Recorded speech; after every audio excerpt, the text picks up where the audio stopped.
ਸਤਿ ਸ਼੍ਰੀ ਅਕਾਲ। ਮੈਂ ਵੀਟੀ ਗੁਰਵਿੰਦਰ ਸਿੰਘ ਸਰਕਾਰੀ ਸੀਨੀਅਰ ਸੈਕੰਡਰੀ ਸਕੂਲ ਸਹੌੜਾ ਵਿਖੇ ਨਿੱਜੀ ਸੁਰੱਖਿਆ ਦਾ ਵੋਕੇਸ਼ਨਲ ਟ੍ਰੇਨਰ ਹਾਂ। NSQF ਦੇ ਅਧੀਨ ਚੱਲ ਰਹੇ ਵਿਸ਼ੇ ਨਿੱਜੀ ਸੁਰੱਖਿਆ ਬਾਰੇ ਅੱਜ ਆਪਾਂ ਜਾਣਕਾਰੀ ਸਾਂਝੀ ਕਰਾਂਗੇ ਅਤੇ ਕੁਝ ਜ਼ਰੂਰੀ ਟੌਪਿਕਾਂ ਨੂੰ ਵਿਸਥਾਰ ਦੇ ਨਾਲ ਸਮਝਾਂਗੇ। ਅੱਜ ਆਪਾਂ ਗੱਲ ਕਰਾਂਗੇ ਲੈਵਲ 4 ਦੇ ਯੂਨਿਟ 4 ਬਾਰੇ। ਬੁਨਿਆਦੀ ਸੁਰੱਖਿਆ ਅਤੇ ਕਾਰਵਾਈਆਂ, ਬੇਸਿਕ ਸਿਕਿਉਰਿਟੀ ਆਪਰੇਸ਼ਨ। ਆਪਣੇ ਭਾਰਤ ਦੀ ਆਬਾਦੀ ਹੋਰ ਮੁਲਕਾਂ ਨਾਲੋਂ ਬਹੁਤ ਹੀ ਵੱਧ ਹੈ, ਜਿਸ ਕਰਕੇ ਇਸ ਦੇਸ਼ ਵਿੱਚ ਭੀੜ ਹੋਣਾ ਇੱਕ ਮਾਮੂਲੀ ਗੱਲ ਹੈ ਅਤੇ ਜਿੱਥੇ ਭੀੜ ਹੁੰਦੀ ਹੈ ਉੱਥੇ ਬਹੁਤ ਹੀ ਦੁਰਘਟਨਾਵਾਂ ਹੋਣ ਦਾ ਵੀ ਖਦਸ਼ਾ ਹੁੰਦਾ ਹੈ। ਇਸ ਲਈ ਭੀੜ ਨੂੰ ਸੰਭਾਲਣਾ ਅਤੇ ਭੀੜ ਨੂੰ ਕੰਟਰੋਲ ਕਰਨ ਦੇ ਲਈ ਮਨੁੱਖੀ ਅਤੇ ਤਕਨੀਕੀ ਸਾਧਨਾਂ ਦੀ ਲੋੜ ਪੈਂਦੀ ਹੈ, ਜਿਸ ਦੀ ਮਦਦ ਦੇ ਨਾਲ ਭੀੜ 'ਤੇ ਠੱਲ ਪਾਈ ਜਾ ਸਕਦੀ ਹੈ ਅਤੇ ਭੀੜ ਨੂੰ ਸੰਭਾਲ ਸਕਦੇ ਹਾਂ। ਭੀੜ ਵਿੱਚ ਚੋਰੀ ਅਤੇ ਲੜਾਈ ਦੀਆਂ ਵਾਰਦਾਤਾਂ ਆਮ ਹੁੰਦੀਆਂ ਹਨ, ਜਿਨ੍ਹਾਂ ਵਿੱਚ ਝਗੜੇ ਹੋਣਾ ਅਤੇ ਕਿਸੇ ਦੀ ਲੁੱਟ ਖੋਹ ਹੋਣਾ ਇੱਕ ਮਾਮੂਲੀ ਗੱਲ ਹੁੰਦੀ ਹੈ। ਭਾਰਤ ਵਿੱਚ ਲੋਕਾਂ ਦਾ ਰਾਜਨੀਤਿਕ ਗਤੀਵਿਧੀਆਂ ਵਿੱਚ ਉਤਸ਼ਾਹ ਕਾਫੀ ਜ਼ਿਆਦਾ ਹੈ, ਜਿਸ ਕਰਕੇ ਕਾਫੀ ਰੈਲੀਆਂ ਹੁੰਦੀਆਂ ਹਨ ਅਤੇ ਹੋਰ ਪ੍ਰੋਗਰਾਮ ਹੁੰਦੇ ਹਨ ਜਿੱਥੇ ਲੋਕਾਂ ਦਾ ਇਕੱਠ ਆਮ ਦੇਖਣ ਨੂੰ ਮਿਲਦਾ ਹੈ। ਇਸ ਲਈ ਭੀੜ ਨੂੰ ਸੰਭਾਲਣ ਦੀਆਂ ਗਤੀਵਿਧੀਆਂ ਬਹੁਤ ਹੀ ਮਹੱਤਵਪੂਰਨ ਬਣਦੀਆਂ ਜਾ ਰਹੀਆਂ ਹਨ। ਭੀੜ ਨੂੰ ਸੰਭਾਲਣ ਦੇ ਕੁਝ ਤਰੀਕੇ ਅਤੇ ਗਸ਼ਤ ਬਾਰੇ ਅੱਜ ਆਪਾਂ ਵਿਸਥਾਰ ਦੇ ਨਾਲ ਗੱਲ ਕਰਾਂਗੇ। ਕਿਵੇਂ ਭੀੜ 'ਤੇ ਠੱਲ ਪਾਈ ਜਾ ਸਕਦੀ ਹੈ ਅਤੇ ਕਿਵੇਂ ਕੁਝ ਦੁਰਘਟਨਾਵਾਂ ਹੋਣ ਤੋਂ ਪਹਿਲਾਂ ਉਹਨਾਂ 'ਤੇ ਠੱਲ ਪਾਈ ਜਾ ਸਕਦੀ ਹੈ।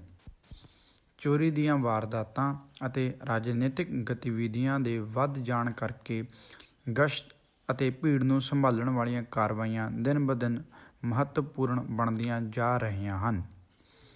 ਵਿੱਤੀ ਅਤੇ ਮਨੁੱਖੀ ਸ਼ਕਤੀ ਵਾਲੇ ਸਾਧਨਾਂ ਦੇ ਸੀਮਿਤ ਹੋਣ ਕਰਕੇ ਇਹ ਬਹੁਤ ਮਹੱਤਵਪੂਰਨ ਹੋ ਗਿਆ ਹੈ ਕਿ ਸੀਮਿਤ ਮਨੁੱਖੀ ਸਾਧਨਾਂ ਜਾਂ ਸ਼ਕਤੀ ਦੀ ਵਰਤੋਂ ਕਰਕੇ ਬਹੁਤ ਵੱਡੇ ਖੇਤਰਾਂ ਅਤੇ ਉਹਨਾਂ ਨਾਲ ਸੰਬੰਧਿਤ ਕਾਰਜਾਂ ਨੂੰ ਪੂਰਾ ਕੀਤਾ ਜਾਵੇ।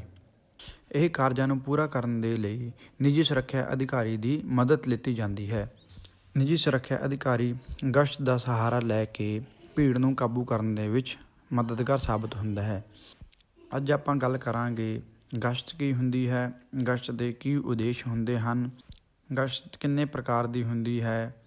ਇਹ ਸਾਰੀਆਂ ਗੱਲਾਂ ਬਾਰੇ ਆਪਾਂ ਹੁਣ ਅੱਗੇ ਚੱਲ ਕੇ ਵਿਸਤਾਰ ਦੇ ਨਾਲ ਗੱਲਬਾਤ ਸਾਂਝੀ ਕਰਾਂਗੇ। ਸਭ ਤੋਂ ਪਹਿਲਾਂ ਆਪਾਂ ਸ਼ੁਰੂ ਕਰਦੇ ਹਾਂ ਗਸ਼ਤ ਬਾਰੇ। ਗਸ਼ਤ ਕੀ ਹੁੰਦੀ ਹੈ? ਇੰਗਲਿਸ਼ ਵਿੱਚ ਗਸ਼ਤ ਨੂੰ ਪੈਟਰੋਲਿੰਗ ਵੀ ਕਿਹਾ ਜਾਂਦਾ ਹੈ। ਗਸ਼ਤ ਦਾ ਮਤਲਬ ਹੁੰਦਾ ਹੈ ਨਜ਼ਰਸਾਨੀ ਕਰਨਾ ਅਤੇ ਆਬਜ਼ਰਵੇਸ਼ਨ ਕਰਨਾ, ਜਾਣੀ ਕਿ ਕਿਸੇ ਜਗ੍ਹਾ ਦੀ ਸੁਰੱਖਿਆ ਨਿਸ਼ਚਿਤ ਕਰਨਾ, ਉਸ ਜਗ੍ਹਾ ਦੀ ਨਿਗਰਾਨੀ ਰੱਖ ਕੇ ਅਤੇ ਕਿਸੇ ਵੀ ਤਰ੍ਹਾਂ ਦੇ ਖਤਰੇ ਨੂੰ ਉਸ ਜਗ੍ਹਾ ਤੋਂ ਦੂਰ ਰੱਖ ਕੇ। ਆਮ ਤੌਰ 'ਤੇ ਗਸ਼ਤ ਕਰਨ ਦੇ ਕਈ ਤਰੀਕੇ ਹੁੰਦੇ ਹਨ, ਜਿਨ੍ਹਾਂ ਬਾਰੇ ਆਪਾਂ ਅੱਗੇ ਚੱਲ ਕੇ ਜਾਣਕਾਰੀ ਹਾਸਲ ਕਰਾਂਗੇ। ਗਸ਼ਤ ਕਰਨ ਦੇ ਕੁਝ ਹੋਰ ਵੀ ਉਦੇਸ਼ ਹੁੰਦੇ ਹਨ, ਜਿਵੇਂ ਕਿ ਖਤਰੇ ਨੂੰ ਹੋਣ ਤੋਂ ਪਹਿਲਾਂ ਟਾਲਣਾ ਅਤੇ ਕਿਸੇ ਵੀ ਅਣਚਾਹੀ ਘਟਨਾ ਨੂੰ ਸਮੇਂ ਸਿਰ ਰੋਕ ਦੇਣਾ, ਤਾਂ ਜੋ ਅੱਗੇ ਜਾ ਕੇ ਉਸ ਦਾ ਜ਼ਿਆਦਾ ਨੁਕਸਾਨ ਨਾ ਹੋ ਸਕੇ। ਗਸ਼ਤ ਕਰਨ ਦੀਆਂ ਡਿਊਟੀਆਂ ਮੁਸ਼ਕਿਲ ਅਤੇ ਗੁੰਝਲਦਾਰ ਹਨ, ਪਰ ਇਹ ਕਿਫਾਇਤੀ ਹਨ ਕਿਉਂਕਿ ਇਸ ਵਿੱਚ ਘੱਟ ਇਨਸਾਨੀ ਸਾਧਨਾਂ ਦੀ ਤੈਨਾਤੀ ਨਾਲ ਵੱਡੇ ਖੇਤਰ ਵਿੱਚ ਨਿਗਰਾਨੀ ਰੱਖੀ ਜਾ ਸਕਦੀ ਹੈ। ਜਿਵੇਂ ਕਿ ਇਸ ਦੇ ਫਾਇਦੇ ਵੀ ਹਨ। ਜੁਰਮ ਹੋਣ ਤੋਂ ਪਹਿਲਾਂ ਇਸ ਨੂੰ ਰੋਕਣਾ ਅਤੇ ਅਮਨ ਕਾਇਮ ਕਰਨ ਲਈ ਗਸ਼ਤ ਕਾਫੀ ਫਾਇਦੇਮੰਦ ਰਹਿੰਦੀ ਹੈ। ਹੁਣ ਆਪਾਂ ਗੱਲ ਕਰਦੇ ਹਾਂ ਗਸ਼ਤ ਦੇ ਕੁਝ ਉਦੇਸ਼ਾਂ ਬਾਰੇ। ਗਸ਼ਤ ਕਰਨ ਦੇ ਕੀ ਉਦੇਸ਼ ਹਨ? ਨਜ਼ਰਸਾਨੀ ਕਰਨਾ ਗਸ਼ਤ ਦਾ ਸਭ ਤੋਂ ਮਹੱਤਵਪੂਰਨ ਉਦੇਸ਼ ਹੈ। ਕਿਸੇ ਵੀ ਸੰਸਥਾ ਦੇ ਵਿੱਚ ਅਮਨ ਸ਼ਾਂਤੀ ਬਣਾ ਕੇ ਰੱਖਣ ਦੇ ਲਈ ਅਤੇ ਖਤਰੇ ਨੂੰ ਟਾਲਣ ਦੇ ਲਈ ਗਸ਼ਤ ਬਹੁਤ ਸਹਾਈ ਹੁੰਦਾ ਹੈ। ਜਦੋਂ ਸੁਰੱਖਿਆ ਕਰਮਚਾਰੀ ਨੂੰ ਤੈਨਾਤ ਕਰਨ ਦੀ ਮਨਾਹੀ ਹੋਵੇ, ਇਸ ਸਥਿਤੀ ਵਿੱਚ ਪ੍ਰਭਾਵਿਤ ਇਲਾਕੇ ਵਿੱਚ ਵਿਸ਼ੇਸ਼ ਨਜ਼ਰਸਾਨੀ ਕਰਨ ਅਤੇ ਸੁਰੱਖਿਆ ਕਰਨ ਲਈ ਗਸ਼ਤ ਕੀਤੀ ਜਾਂਦੀ ਹੈ। ਕਈ ਇਲਾਕਿਆਂ ਵਿੱਚ ਸੁਰੱਖਿਆ ਕਰਮਚਾਰੀ ਨੂੰ ਤੈਨਾਤ ਨਹੀਂ ਕੀਤਾ ਜਾਂਦਾ, ਤਾਂ ਉੱਥੇ ਨਜ਼ਰਸਾਨੀ ਕਰਨੀ ਵੀ ਬਹੁਤ ਜ਼ਰੂਰੀ ਹੁੰਦੀ ਹੈ। ਅਜਿਹੀਆਂ ਸਥਿਤੀਆਂ ਵਿੱਚ ਗਸ਼ਤ ਹੀ ਇੱਕ ਹੱਲ ਹੁੰਦਾ ਹੈ, ਜਿਸ ਨਾਲ ਉਸ ਜਗ੍ਹਾ ਦੀ ਆਬਜ਼ਰਵੇਸ਼ਨ ਕੀਤੀ ਜਾਵੇ ਅਤੇ ਖਤਰੇ ਬਾਰੇ ਪਤਾ ਲਗਾਇਆ ਜਾਵੇ। ਅਜਿਹੇ ਹਾਲਾਤਾਂ ਵਿੱਚ ਨਿੱਜੀ ਸੁਰੱਖਿਆ ਅਧਿਕਾਰੀ ਸਥਿਤੀ ਦਾ ਜਾਇਜ਼ਾ ਲੈਣ ਦੇ ਲਈ ਗਸ਼ਤ ਦਾ ਸਹਾਰਾ ਲੈਂਦਾ ਹੈ। ਅਦਾਰੇ ਦੇ ਅਹਾਤੇ ਵਿੱਚ ਨਜ਼ਰ ਰੱਖਣ ਲਈ ਜਿੱਥੇ ਗੈਰ ਸਮਾਜਿਕ ਤੱਤਾਂ ਵੱਲੋਂ ਕਿਸੇ ਵਾਰਦਾਤ ਕਰਨ ਦਾ ਖਤਰਾ ਹੋਵੇ। ਅਦਾਰੇ ਦੇ ਵਿੱਚ ਕਿਸੇ ਵੀ ਤਰ੍ਹਾਂ ਦਾ ਖਤਰਾ ਹੋ ਸਕਦਾ ਹੈ। ਇਸ ਦਾ ਪਤਾ ਗਸ਼ਤ ਦੀ ਮਦਦ ਦੇ ਨਾਲ ਹੀ ਲਗਾਇਆ ਜਾ ਸਕਦਾ ਹੈ। ਜਿਵੇਂ ਕਿ CCTV ਕੈਮਰੇ ਦੇ ਵਿੱਚ ਆਪਾਂ ਨੂੰ ਕਿਸੇ ਗੈਰ ਗਤੀਵਿਧੀਆਂ ਦਾ ਪਤਾ ਲੱਗ ਜਾਂਦਾ ਹੈ ਅਤੇ ਗਸ਼ਤ ਦੇ ਦੌਰਾਨ ਆਪਾਂ ਕਿਸੇ ਸ਼ੱਕੀ ਵਿਅਕਤੀ ਨੂੰ ਬੜੇ ਆਰਾਮ ਨਾਲ ਪਛਾਣ ਸਕਦੇ ਹਾਂ ਅਤੇ ਉਸ 'ਤੇ ਬਣਦੀ ਕਾਰਵਾਈ ਵੀ ਕਰ ਸਕਦੇ ਹਾਂ। ਇਸ ਦੇ ਨਾਲ ਖਤਰੇ ਨੂੰ ਘੱਟ ਕਰਨ ਦੇ ਵਿੱਚ ਬਹੁਤ ਹੀ ਮਦਦ ਮਿਲਦੀ ਹੈ। ਗੈਰ ਸਮਾਜਿਕ ਤੱਤਾਂ ਵਿੱਚ ਡਰ ਪੈਦਾ ਕਰਨਾ ਵੀ ਗਸ਼ਤ ਕਰਨ ਦਾ ਇੱਕ ਉਦੇਸ਼ ਹੁੰਦਾ ਹੈ। ਗਸ਼ਤ ਲੋਕਾਂ ਵਿੱਚ ਡਰ ਪੈਦਾ ਕਰਦਾ ਹੈ ਕਿ ਜੇ ਉਹ ਕੋਈ ਗਲਤ ਕੰਮ ਕਰਦੇ ਹਨ ਜਾਂ ਸੰਸਥਾ ਨੂੰ ਨੁਕਸਾਨ ਪਹੁੰਚਾਉਂਦੇ ਹਨ ਤਾਂ ਉਹਨਾਂ ਦੇ ਬਚਣ ਦਾ ਕੋਈ ਸਵਾਲ ਪੈਦਾ ਨਹੀਂ ਹੁੰਦਾ। ਗਸ਼ਤ ਦੇ ਦੌਰਾਨ ਉਹਨਾਂ ਨੂੰ ਆਸਾਨੀ ਦੇ ਨਾਲ ਫੜਿਆ ਜਾ ਸਕਦਾ ਹੈ ਅਤੇ ਉਹਨਾਂ 'ਤੇ ਬਣਦੀ ਕਾਰਵਾਈ ਵੀ ਕੀਤੀ ਜਾ ਸਕਦੀ ਹੈ। ਇਸੇ ਲਈ ਗਸ਼ਤ ਲੋਕਾਂ ਦੇ ਵਿੱਚ ਡਰ ਪੈਦਾ ਕਰਨ ਦੇ ਵਿੱਚ ਵੀ ਬਹੁਤ ਮਦਦਗਾਰ ਸਾਬਤ ਹੁੰਦੀ ਹੈ।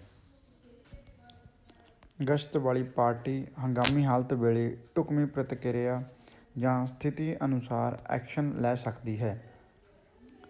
ਗਸ਼ਤ ਕਰਦੇ ਦੌਰਾਨ ਅਗਰ ਕੋਈ ਹਿੰਸਾ ਜਾਂ ਕੁਛ ਦੁਰਘਟਨਾ ਵਾਪਰਦੀ ਹੈ ਉਸ ਸਮੇਂ ਗਸ਼ਤ ਪਾਰਟੀ ਬਣਦੀ ਕਾਰਵਾਈ ਅਤੇ ਲੋੜੀਂਦੇ ਪ੍ਰਬੰਧ ਕਰ ਸਕਦੀ ਹੈ। ਇਹ ਸਨ ਗਸ਼ਤ ਕਰਨ ਦੇ ਕੁਝ ਉਦੇਸ਼ ਜੋ ਕਿ ਗਸ਼ਤ ਕਰਦੇ ਦੌਰਾਨ ਨਿੱਜੀ ਸੁਰੱਖਿਆ ਅਧਿਕਾਰੀ ਆਪਣੇ ਦਿਮਾਗ ਦੇ ਵਿੱਚ ਰੱਖਦਾ ਹੈ ਅਤੇ ਅਦਾਰੇ ਦੀ ਸੁਰੱਖਿਆ ਅਤੇ ਅਮਨ ਸ਼ਾਂਤੀ ਬਣਾਏ ਰੱਖਣ ਲਈ ਸਹਾਈ ਹੁੰਦਾ ਹੈ। ਹੁਣ ਆਪਾਂ ਗੱਲ ਕਰਦੇ ਹਾਂ ਗਸ਼ਤ ਦੀਆਂ ਕਿਸਮਾਂ। ਗਸ਼ਤ ਕਰਨ ਦੇ ਤਰੀਕਿਆਂ ਜਾਂ ਉਦੇਸ਼ ਕਾਰਨ ਵੱਖਰੇ ਵੱਖਰੇ ਹੁੰਦੇ ਹਨ। ਗਸ਼ਤ ਪੈਦਲ ਜਾਂ ਗੱਡੀਆਂ ਉੱਤੇ ਕੀਤੀ ਜਾ ਸਕਦੀ ਹੈ। ਗਸ਼ਤ ਕਰਨ ਦਾ ਉਦੇਸ਼ ਜਾਂ ਟੀਚਾ ਗੈਰ ਸਮਾਜਿਕ ਤੱਤਾਂ ਵਿੱਚ ਡਰ ਪੈਦਾ ਕਰਨਾ ਅਤੇ ਮਨੁੱਖਾਂ ਰਹਿਤ ਜਾਂ ਵੀਰਾਨ ਜਗ੍ਹਾ ਦੀ ਨਜ਼ਰਸਾਨੀ ਕਰਨਾ ਜਾਂ ਇਲਾਕੇ ਦੇ ਕਿਸੇ ਹਿੱਸੇ ਵਿੱਚ ਕੁਝ ਹੰਗਾਮੀ ਹਾਲਤ ਹੋ ਜਾਣ ਦੀ ਸਥਿਤੀ ਵਿੱਚ ਕਾਰਵਾਈ ਕਰਨਾ ਹੁੰਦਾ ਹੈ। ਇਹ ਗਸ਼ਤ ਅਲੱਗ-ਅਲੱਗ ਤਰੀਕਿਆਂ ਦੇ ਨਾਲ ਕੀਤੀ ਜਾਂਦੀ ਹੈ। ਪੈਦਲ ਗਸ਼ਤ, ਗੱਡੀਆਂ ਉੱਤੇ ਗਸ਼ਤ ਅਤੇ ਸਥਾਈ ਗਸ਼ਤ। ਪਹਿਲਾਂ ਸਮੇਂ ਦੌਰਾਨ ਪੈਦਲ ਗਸ਼ਤ ਜ਼ਿਆਦਾ ਕੀਤੀ ਜਾਂਦੀ ਸੀ। ਫਿਰ ਗੱਡੀਆਂ ਆਉਣ ਦੇ ਨਾਲ ਇਹ ਗਸ਼ਤ ਗੱਡੀਆਂ ਦੀ ਮਦਦ ਨਾਲ ਕੀਤੀ ਜਾਣ ਲੱਗੀ ਅਤੇ ਫਿਰ ਟੈਕਨੋਲੋਜੀ ਦੇ ਵਿੱਚ ਡਿਵੈਲਪਮੈਂਟ ਦੇ ਨਾਲ ਸਥਾਈ ਗਸ਼ਤ ਕੀਤੀ ਜਾਣ ਲੱਗੀ। ਜਿਵੇਂ ਕਿ ਟੈਕਨੋਲੋਜੀ ਦੇ ਵਿੱਚ CCTV ਕੈਮਰਾ, ਸੈਂਸਰ ਅਤੇ ਆਦਿ ਹੋਰ ਚੀਜ਼ਾਂ ਦੀ ਮਦਦ ਦੇ ਨਾਲ ਗਸ਼ਤ ਕੀਤੀ ਜਾਣ ਲੱਗ ਗਈ। ਹੁਣ ਆਪਾਂ ਗੱਲ ਕਰਦੇ ਹਾਂ ਗਸ਼ਤ ਦੀਆਂ ਕਿਸਮਾਂ ਵਿੱਚੋਂ ਪੈਦਲ ਗਸ਼ਤ ਬਾਰੇ। ਪੈਦਲ ਕੀਤੀ ਜਾਣ ਵਾਲੀ ਗਸ਼ਤ ਸਭ ਤੋਂ ਆਮ ਹੈ। ਇਹ ਆਮ ਤੌਰ 'ਤੇ ਸਾਰੀਆਂ ਸੰਸਥਾਵਾਂ ਦੇ ਵਿੱਚ ਕੀਤੀ ਜਾਂਦੀ ਹੈ ਅਤੇ ਇਹ ਬਹੁਤ ਹੀ ਕਾਰਗਰ ਸਿੱਧ ਹੁੰਦੀ ਹੈ ਸੰਸਥਾ ਦੇ ਵਿੱਚ ਅਮਨ ਸ਼ਾਂਤੀ ਬਣਾਈ ਰੱਖਣ ਦੇ ਲਈ। ਇਸੇ ਲਈ ਸੰਸਥਾਵਾਂ ਪੈਦਲ ਗਸ਼ਤ ਨੂੰ ਵੱਧ ਤਰਜੀਹ ਦਿੰਦੀਆਂ ਹਨ।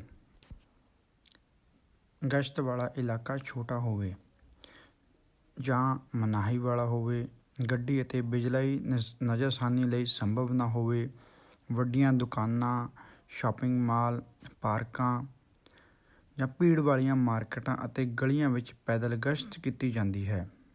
ਅਜਿਹੀਆਂ ਜਗ੍ਹਾਵਾਂ ਦੇ ਵਿੱਚ ਹੋਰ ਗਸ਼ਤ ਇੰਨੀ ਲਾਭਦਾਇਕ ਨਹੀਂ ਹੁੰਦੀ। ਇਸ ਲਈ ਪੈਦਲ ਗਸ਼ਤ ਇੱਥੇ ਬਹੁਤ ਹੀ ਮਹੱਤਵਪੂਰਨ ਰੋਲ ਅਦਾ ਕਰਦੀ ਹੈ ਅਤੇ ਬਹੁਤ ਹੀ ਸਹਾਈ ਹੁੰਦੀ ਹੈ।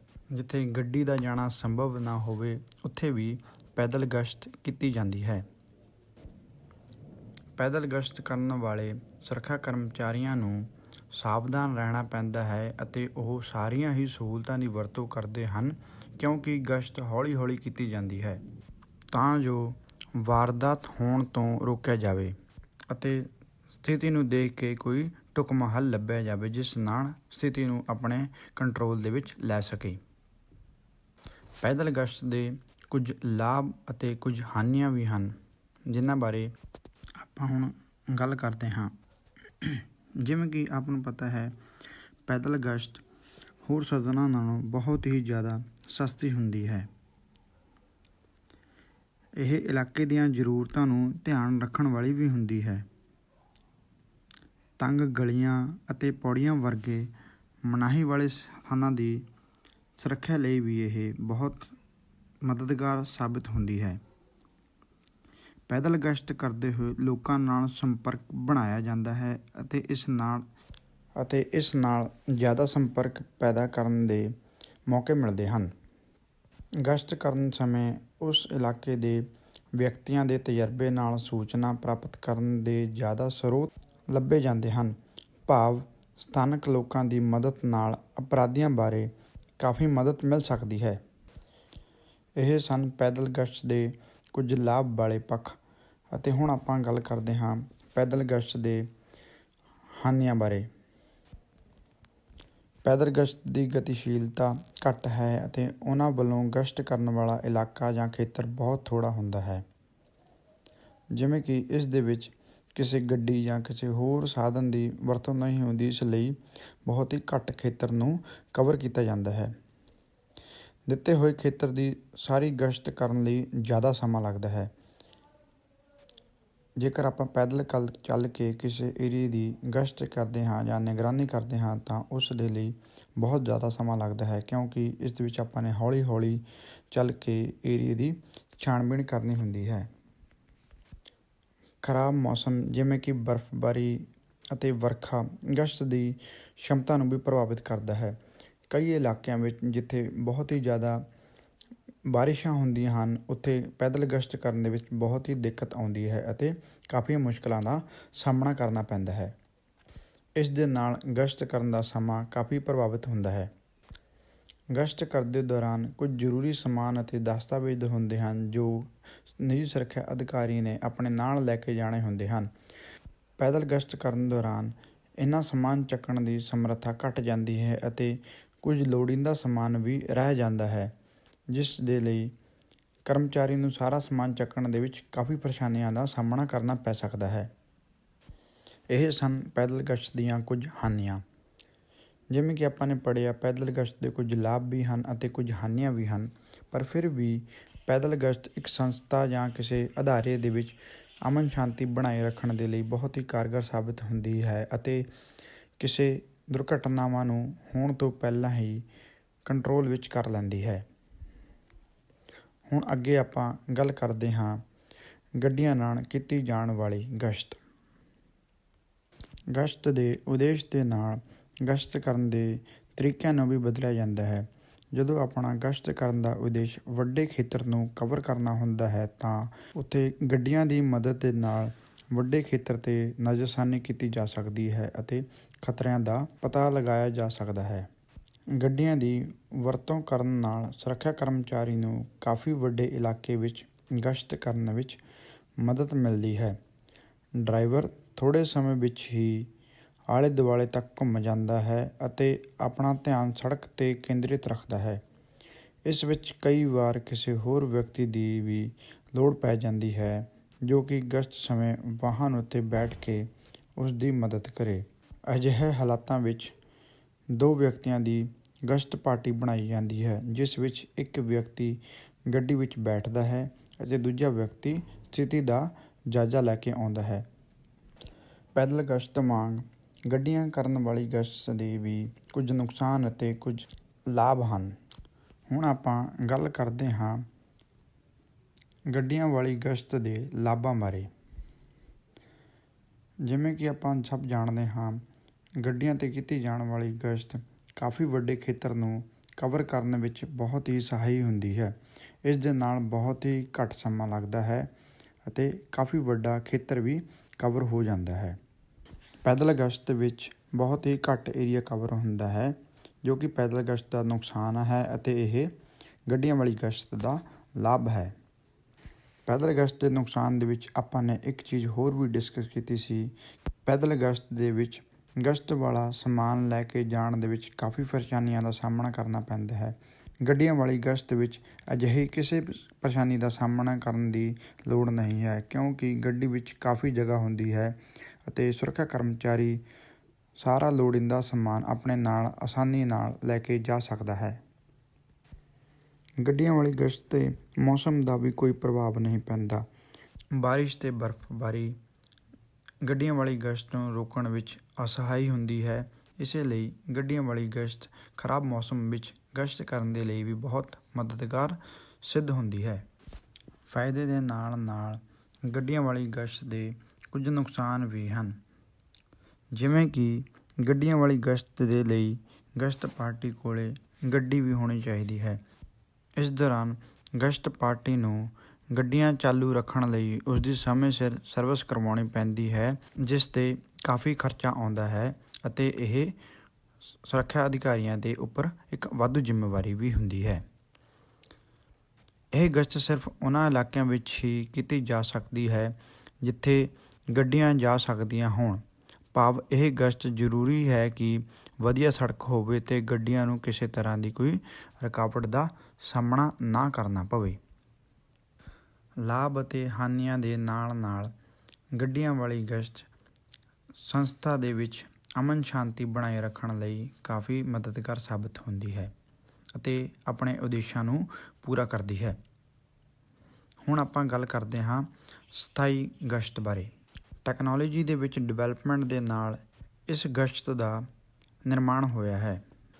ਇਸ ਗਸ਼ਤ ਵਿੱਚ ਇੱਕ ਸੁਰੱਖਿਆ ਗਾਰਡ ਲਈ ਇੱਕ ਸਥਾਨ 'ਤੇ ਬੈਠ ਕੇ ਹੀ ਸੈਂਸਰਾਂ, ਕੈਮਰਿਆਂ ਅਤੇ ਹੋਰ ਯੰਤਰਾਂ ਦੀ ਮਦਦ ਦੇ ਨਾਲ ਸਾਰੇ ਇਲਾਕੇ 'ਤੇ ਨਜ਼ਰ ਰੱਖਣੀ ਸੰਭਵ ਹੈ।